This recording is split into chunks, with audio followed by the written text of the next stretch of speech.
أعوذ بالله السميع العليم من الشيطان الرجيم من همزه ونفخه ونفسه بسم الله الرحمن الرحيم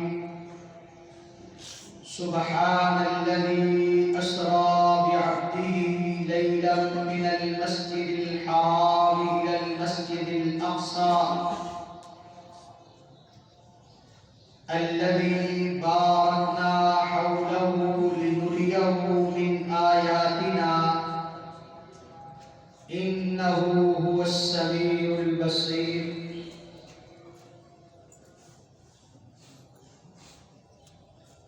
آج کا دن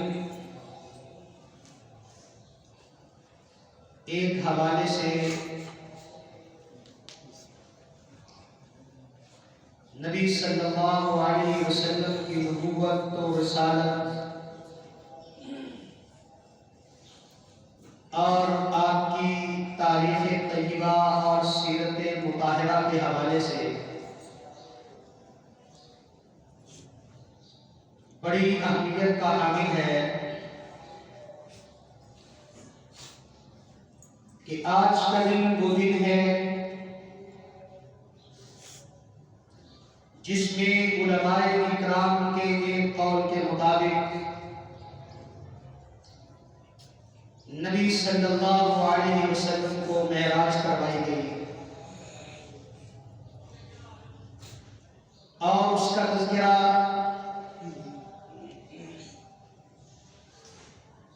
قرآن مجید میں 2 صورتوں میں کیا گیا. ایک سورت اسراء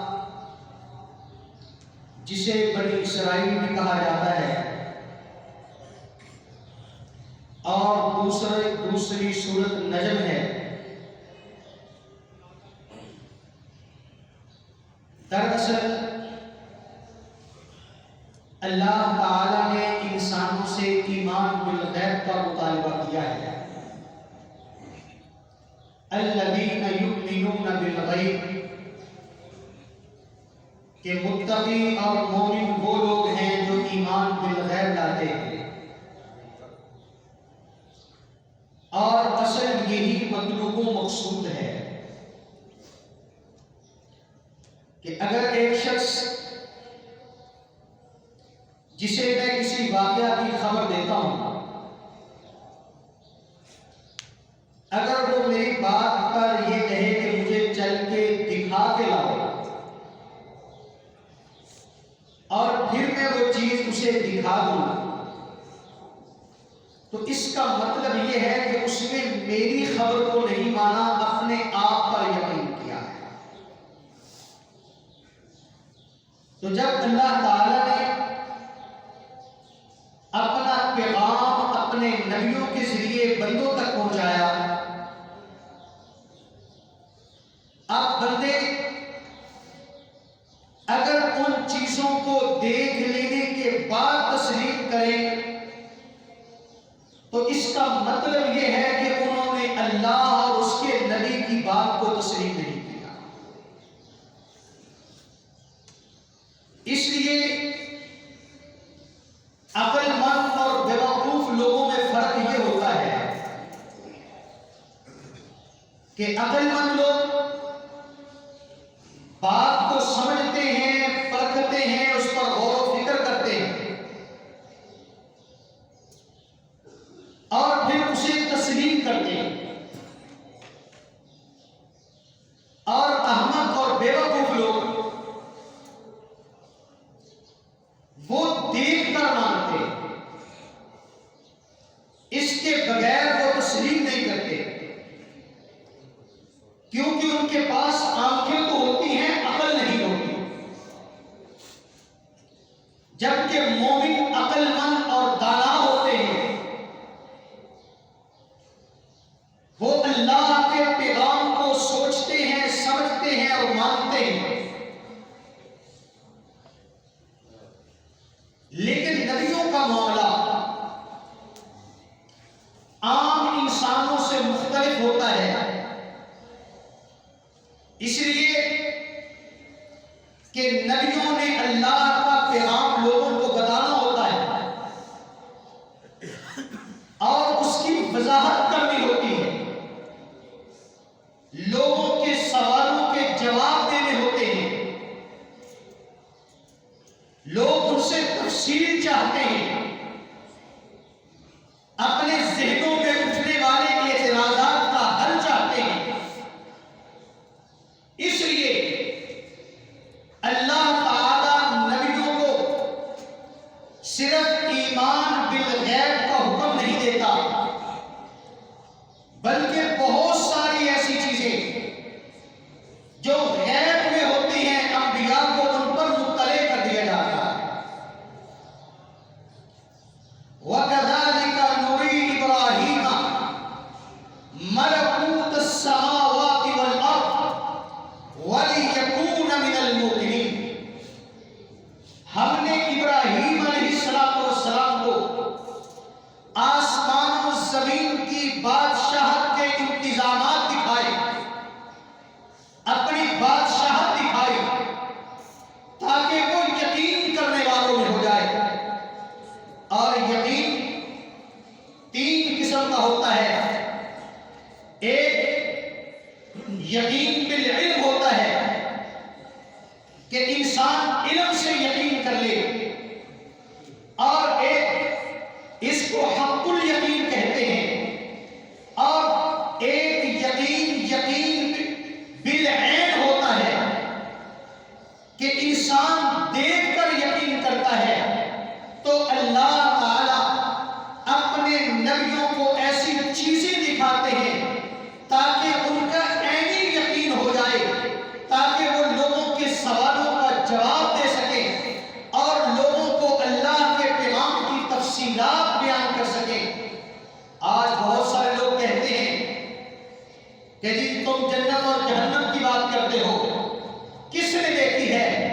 میں کہتا ہوں ہاں، میرے نبی نے دیکھی ہے، انہوں نے اپنی آنکھوں سے دیکھی، جنت کو بھی دیکھا، جہنم کو بھی دیکھا، اور وہ دیکھ کے آئے، دیکھنے کے بعد انہوں نے امت کو بتایا، اس لیے کہ وہ سچے تھے، وہ صادق المصدوق تھے، اس لیے جنت بھی حق ہے، جہنم بھی حق ہے۔ ابراہیم علیہ السلام نے اللہ سے کہا، اے اللہ، مردوں کو کیسے زندہ کرے گا؟ کہا ابراہیم تو ایمان بالغیب نہیں لاتا۔ کہا کیوں نہیں؟ جس طرح دوسرے مسلمان ایمان بالغیب لاتے ہیں وہ تو میں بھی لاتا ہوں، لیکن نبی ہونے کے ناطے مشاہدہ کرنا چاہتا ہوں، لیطمئن قلبی، تاکہ میرے دل کو ایمان سے بڑھ کر اطمینان حاصل ہو جائے۔ آج ہمارا یہ لیول نہیں ہے، ہم اس چیز کا مطالبہ نہیں کر سکتے۔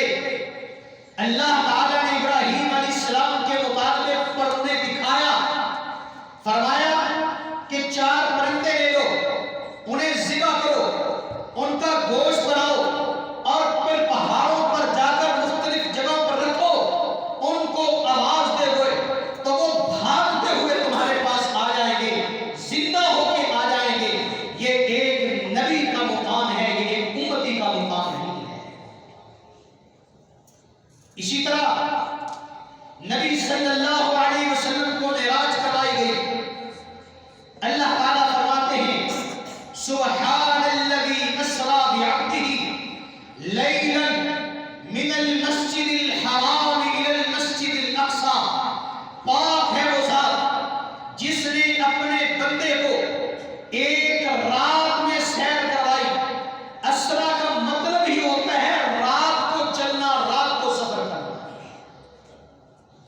من المسجد الحرام، مسجد حرام سے، الی المسجد الاقصی، مسجد اقصی تک، ایک قبلے سے دوسرے قبلے تک، نبیوں کے ایک شہر سے نبیوں کے دوسرے شہر تک، اللہ کے ایک گھر سے لے کر اللہ کے دوسرے گھر تک۔ الذی بارکنا حولہ، یہ وہ جگہ ہے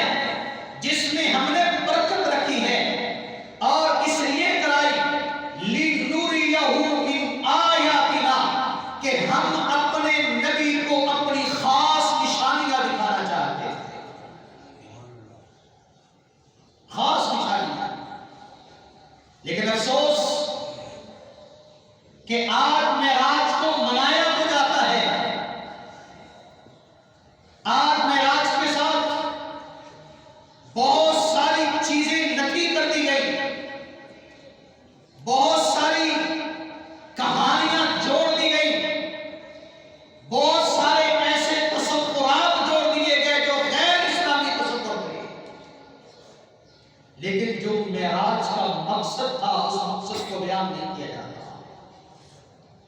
وہ مقصد ایک تھا، لِنُرِيَهُ مِنْ آيَاتِنَا، کہ ہم اپنے نبی کو اپنی خاص نشانیاں دکھانا چاہتے ہیں. وہ نشانیاں کیا ہیں؟ کتب احادیث میں اس کی تفصیل موجود ہے. نبی صلی اللہ علیہ وسلم نے فرمایا، میں اپنے گھر میں لیٹا ہوا تھا، جبریل تشریف لائے، مجھے اٹھایا، ابھی میں آنکھیں کھول رہا تھا، مجھے اٹھایا اور بیت اللہ میں لے گئے. وہاں پر میرا سینہ چاک کیا گیا، میرے دل کو نکالا، سونے کے ایک تست میں رکھا، زمزم کے پانی سے دھویا گیا، پھر اس کو چاک کر کے ایک برتن لایا گیا. نبی صلی اللہ علیہ وسلم نے فرمایا اس برتن میں ایمان اور حکمت موجود تھی. وہ پورا کا پورا برتن میرے دل کے اندر انڈھیل کے میرے دل کو بند کر دیا گیا. میرے دل میں ایمان اور حکمت کو بھرا گیا، سینہ بند کیا گیا. پھر ایک سواری لائی گئی. نبی صلی اللہ علیہ وسلم نے فرمایا، جبریل نے میرے سامنے سواری پیش کی، میں اس پر بیٹھنے لگا. اس نے تھوڑی سی حرکت کی، جبریل نے اسے ڈالا، کہا آج تک تجھ پر جتنے لوگوں نے سواری کی ہے یہ سب سے افضل ترین شخص ہے. تو فرمایا یہ بات سننا تھا کہ براق کو پسینہ آ گیا. اس سے یہ بھی معلوم ہوا اس جانور پر اور نبیوں نے بھی سواری کی. یہ معاملات اور نبیوں کے ساتھ بھی ہوئے، لیکن اس کی تفصیل کیا ہے، اس کا طریقہ کیا ہے، یہ صرف اللہ جانتا ہے.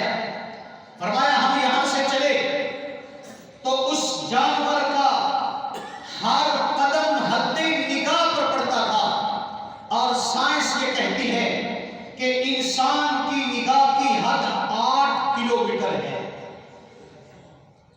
اگر اسے تسلیم کیا جائے تو اس کا ایک قدم 8 کلومیٹر پر پڑتا تھا. ہم گئے، راستے میں دیکھا اس سفر میں یہ روحانی سفر ہے، اس میں بہت ساری ایسی چیزیں جو مادی نہیں ہیں، لیکن نبی صلی اللہ علیہ وسلم نے وہ حصی بنا کر اور مادی بنا کر پیش کی گئی. نبی صلی اللہ علیہ وسلم نے چلتے ہوئے ایک نہایت ضعیف بڑھیا کو دیکھا کہ جس کے ہاتھ پاؤں اور چہرہ جھریوں سے بھرا ہوا تھا. تو جبریل نے مجھے کہا کہ اس عورت کو تم نے دیکھا؟ میں نے کہا دیکھا ہے. کہا یہ کون ہے؟ فرمایا مجھے علم نہیں. تو جبریل نے کہا اللہ کے نبی یہ اصل میں دنیا کی تمثیل ہے. جس طرح یہ بوڑھی عورت اپنی زندگی کے آخر پر پہنچ چکی ہے، اسی طرح دنیا بھی اپنے اختتام کے قریب پہنچ چکی ہے. ہم آگے بڑھے، میں نے دیکھا موسیٰ علیہ السلام کی قبر کے پاس سے گزرے. میں نے دیکھا کہ موسیٰ علیہ السلام اپنی قبر میں نماز پڑھ رہے ہیں. کیوں؟ یہ بھی صرف نبیوں کا مقام ہے کہ نبیوں کو اللہ تعالی اس دنیا سے لے جانے کے بعد ایسو عشرت عطا فرماتا ہے، تسکین اور اطمینان عطا فرماتا ہے. اور جانتے ہو نبیوں کی تسکین کس میں ہوتی ہے؟ نبی صلی اللہ علیہ وسلم فرمایا کرتے تھے ارحنا یا بلال، وہ بلال اذان کہو میرے دل کو سکون پہنچاؤ. بلال اذان کہو میرے دل کو سکون پہنچاؤ. نبیوں کو سکون ملتا ہے اذان سے. اور آج امتیوں کی حالت یہ ہے، اذان ہوتی ہے تو بڑے بے دلی سے کہتا ہے ابھی تو مسجد سے آیا ہوں، یہ مولوی نے دل بلا لیا ہے.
اللہ کو تو پتا تھا کہ ایسا کبھی نہیں ہوگا کہ جب محمد صلی اللہ علیہ وسلم دنیا پر تشریف لائیں تو کوئی اور نبی موجود ہو، تو اللہ تعالیٰ نے وہ وعدہ کیوں لیا اور اس وعدے کو کیسے پورا کیا؟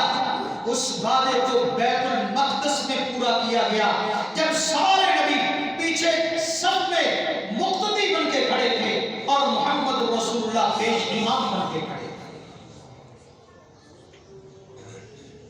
سارے نبی ہمارے لیے نبی ہیں،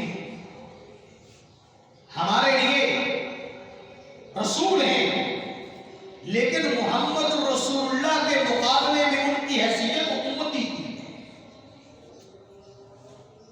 آپ ان کے ایمان ہیں، ان کی حیثیت مقتدی کی ہے۔ جب محمد رسول اللہ تشریف لائے سب کی نبوتیں ختم ہو گئی، اسی لیے نبی مکرم نے حضرت عمر سے فرمایا تھا، عمر تم تورات کا ورثہ کر رہے ہو، آج اگر موسیٰ علیہ السلام خود بھی تشریف لے آئیں ان کی نجات بھی تب تک نہیں ہو سکتی جب تک وہ محمد رسول اللہ کا کلمہ نہیں پڑھیں، وہ بھی میری مانیں گے تو نجات ہوگی۔ آپ نے فرمایا محمد فرق بین الناس، محمد لوگوں کے درمیان معیار ہے، جو انہیں مانے گا وہ رب کا مقرب بن جائے گا، اور جو محمد رسول اللہ کا انکار کرے گا اس نے گویا کہ رب کا انکار کرا۔ فرمایا وہاں سے نکلے، آسمان پر مجھے لے جایا گیا، پہلے آسمان کا دروازہ کھٹکھٹایا، دربان نے پوچھا کون؟ جبریل نے کہا جبریل ہوں۔ کہا تمہارے ساتھ کون ہے؟ کہا محمد رسول اللہ ہے۔ کہا یہ آئے ہیں یا بلایا گیا ہے؟ فرمایا بلایا گیا ہے۔ دربان نے آسمان کا دروازہ کھولا، میں اوپر گیا اور وہاں پر آدم علیہ السلام سے ملاقات ہوئی، اور اس کے بعد دوسرے آسمان پر وہاں پر حضرت یحییٰ اور عیسیٰ علیہ السلام سے ملاقات ہوئی، پھر اسی طرح چوتھے آسمان پر ادریس علیہ السلام سے ملاقات ہوئی، پانچویں آسمان پر حضرت ہارون علیہ السلام سے ملاقات ہوئی، چھٹے آسمان پر حضرت موسیٰ علیہ السلام سے بات چیت ہوئی، اور ساتویں آسمان پر میں نے دیکھا کہ وہاں پر بیت المعمور ہے، اور بیت المعمور وہ ہے کہ جہاں پر اللہ کے فرشتے اللہ کی عبادت کرتے ہیں۔ فرمایا ہر روز 70,000 فرشتہ عبادت کرتا ہے، اور جن کو ایک دفعہ موقع مل جاتا ہے دوبارہ موقع عبادت کا نہیں ملتا۔ ذرا اندازہ لگاؤ فرشتوں کی تعداد کتنی ہے۔ اللہ فرماتے ان کی تعداد کو صرف میں جانتا ہوں، کوئی نہیں جان سکتا۔ اور باہر دیکھا کہ ابراہیم علیہ السلام ٹیک لگا کے بیٹھے ہوئے، ملے، ملاقات ہوئی، فرمایا بیٹا اپنی امت کو جا کر ایک پیغام دے دینا۔ ابراہیم علیہ السلام خلیل اللہ نے آپ کے نام پیغام بھیجا، بیٹا اپنی امت کو میرا سلام کہنا اور انہیں بتلانا کہ جنت بالکل خالی پڑی ہے، وہاں پر کوئی باغیچہ نہیں، کچھ نہیں، لیکن وہاں کی آب و ہوا بڑی شاندار ہے، وہاں کی مٹی بڑی زرخیز ہے۔ اب یہ تم پر ہے کہ تم اپنے حصے میں کتنے پودے لگاتے ہو، کتنے باغ اگاتے ہو۔ اور وہاں کے پودے، وہاں کے باغات سبحان اللہ الحمدللہ اللہ اکبر سے لگتے ہیں۔ فرمایا مجھے اوپر لے جایا گیا، میں وہاں تک پہنچا جہاں پر سدرۃ المنتہا ہے۔ یہ ہماری زبان میں سدرۃ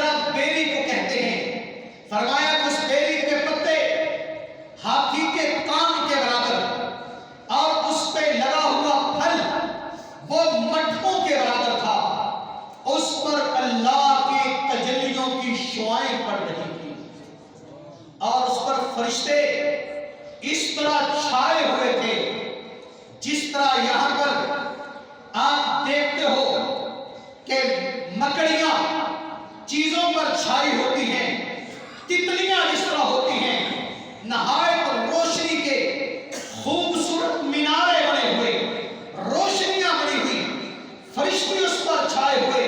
فرمایا اس کا منظر ایسا تھا جسے انسانوں کی زبان میں بیان نہیں کیا جا سکتا۔ فرمایا میں اللہ کی جناب کے سجدے میں پڑ گیا۔ وہ جگہ اتنی قریب ہے کہ تقدیر لکھنے والے فرشتوں کے قلموں کے گھسنے کی آواز وہاں تک پہنچتی ہے، اللہ کی تجلیاں وہاں پر آتی ہیں، اور ایک اللہ کی بدلی نے مجھے ڈھانپ لیا، میں وہیں پر سجدے میں پڑ گیا، اللہ کی حمد و ثنا بیان کی اور اللہ تعالی کی رحمت سے مستفید ہوا۔ اللہ تعالی نے وہاں پر آپ کے لیے 3 تحفے دیے، 3 تحفے۔ پہلا تحفہ یہ ہے کہ میرے بندوں کو بتا دو، جو بندہ جتنے بھی گناہ کر لے، اس نے اگر شرک نہیں کیا ہوگا تو میں اسے معاف کر دوں گا۔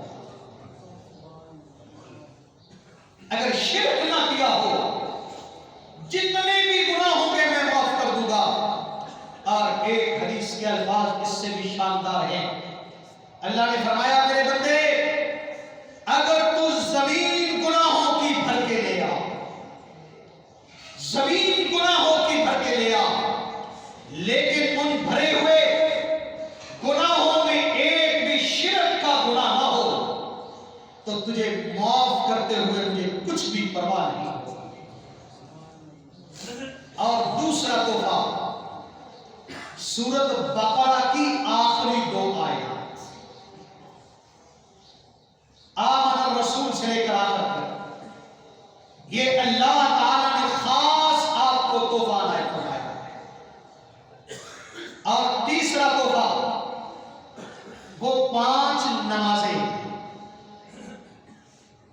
یہ مسلمان کی معراج ہے، معراج اللہ سے مسلمان کی ملاقات ہے، لیکن یہ سہل بھی ہے، بھاری بھی ہے۔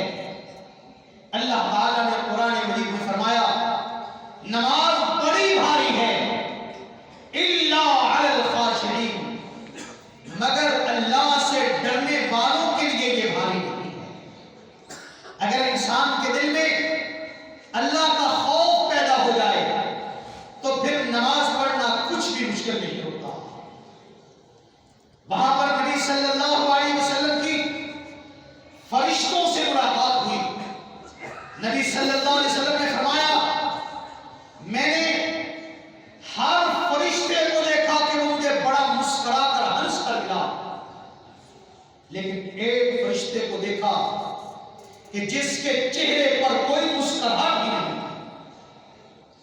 جبریل نے کہا اللہ کے نبی جانتے ہو یہ کون ہے؟ کہا مجھے معلوم نہیں۔ کہا یہ جہنم کا دروازہ مالک ہے، جب سے اللہ نے اس کو پیدا کیا ہے کہ آج تک کبھی مسکرایا نہیں ہے۔ جہنمیوں کے ساتھ اس کی حالت کیا ہوگی، اس کا رویہ کیا ہوگا؟ ایک حدیث میں آتا ہے کہ جہنمی کوئی 500 سال تک پانی مانگتے رہیں گے، وہ 500 سال کے بعد ایک دفعہ جواب دے گا کہ تمہارے لیے پانی نہیں ہے۔ لوگ روئیں گے، 500 سال تک روتے رہیں گے، لیکن وہ ایک دفعہ بھی ان کے رونے اور چیخوں پر کام نہیں کرے گا۔ کیا حالت ہوگی؟ نبی صلی اللہ علیہ وسلم نے فرمایا مجھے وہاں پر بہت سارے گناہوں کا اور بہت ساری نیکیوں کا انجام دکھایا گیا۔